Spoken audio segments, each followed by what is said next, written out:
So for the center of gravity, we used pretty much the weight. And now we're going to look at the center of mass. And what you see already here is that we're not dealing with dW anymore. We're dealing with dm, which is the mass. And then we call this the center of mass here. But everything else stays the same. So the formula does not change except that I replace my dW now. So I can replace dW with dm to obtain the formula for the center of mass.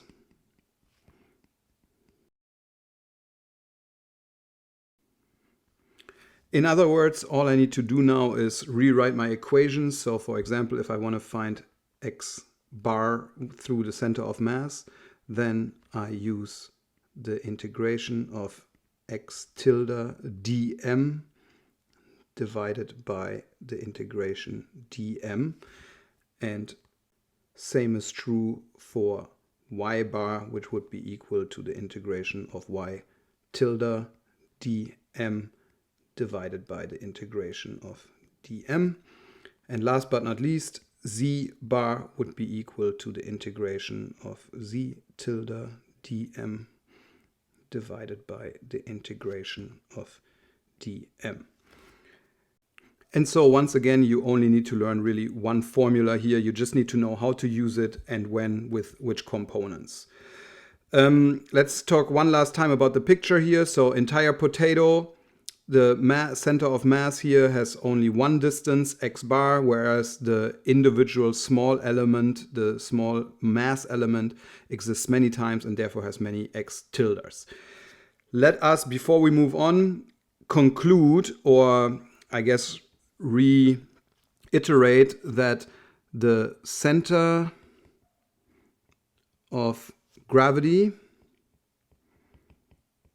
and the center of mass are both physical properties.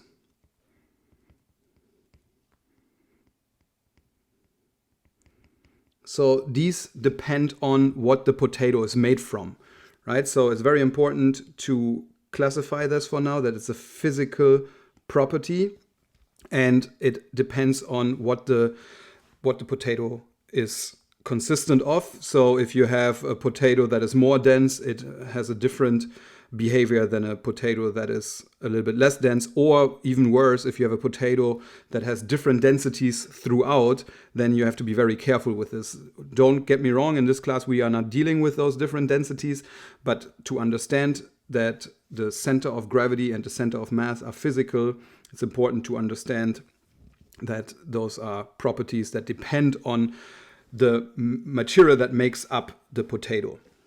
This is very different for the next thing we're going to talk about. So now we're going to talk about the centroid, and you will see that the centroid, first we will of course talk about 3D objects because that's where we're coming from, but the centroid is actually a geometric property.